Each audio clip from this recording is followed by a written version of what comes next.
नई दिल्ली में 1 फरवरी को फाइनेंस मिनिस्टर अरुण जेटली केंद्र की एनडीए सरकार का चौथा बजट पेश करेंगे।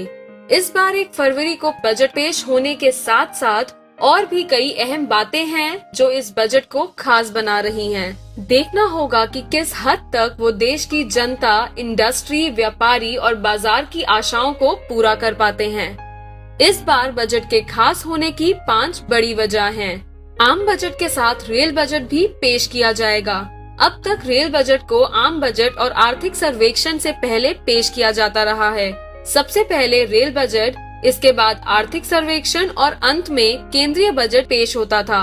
एनडीए की सरकार ने पिछले साल ही रेल बजट के साथ आम बजट पेश करने के प्रस्ताव को मंजूरी दी थी। ये बजट नोटबंदी के बाद सरकार का पहला बजट होगा।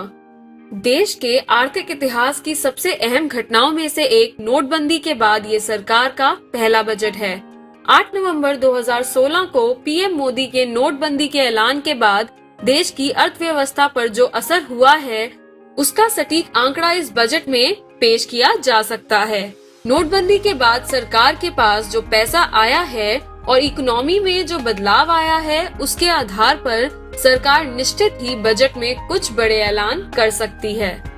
जीएसटी के लागू होने से पहले का बजट। पूरे देश में एक टैक्स व्यवस्था लागू होने की तारीख 1 जुलाई 2017 है और ये बजट उससे पहले टैक्स ढांचे को तय करने में अहम भूमिका निभा सकता है। राज्यों के बीच अलग अलग टैक्स की दरों को एक समान करने से पूरे देश की गुड्स की कीमतें समान होंगी और सरकार के पास भी यूनिफॉर्म टैक्स आएगा। इनकम टैक्स रेट में बदलाव संभव है। हाल ही में एसबीआई की इकोरैप रिपोर्ट में कहा गया है कि सरकार नोटबंदी के बाद देश की इकोनॉमी को बढ़ाने के लिए डायरेक्ट टैक्स में बड़े बदलाव ला सकती है। इसमें ये भी कहा गया है कि इनकम टैक्स की लिमिट भी बढ़ाकर 3 लाख रुपए की जा सकती है। वहीं आर्थिक जगत के कुछ जानकारों का मानना है कि इस बजट में इनकम टैक्स लिमिट बढ़ाकर 4 लाख रुपए तक भी की जा सकती है, तो आम जनता को टैक्स के बोझ से कुछ राहत मिलने की उम्मीद इस बार की जा सकती है। कैशलेस इकोनॉमी बनाने के लिए बजट में बड़े ऐलान संभव हैं। नोटबंदी के बाद देश में कैशलेस ट्रांजैक्शन को बढ़ावा देने के लिए काफी उपाय किए गए हैं।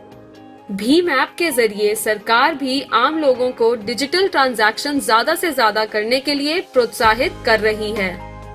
माना जा रहा है कि इस बजट में सरकार ऑनलाइन और डिजिटल ट्रांजैक्शन को बढ़ाने के लिए कुछ ऐलान कर सकती है, जिससे ज्यादा से ज्यादा लोग डिजिटल पेमेंट की तरफ जा सकें।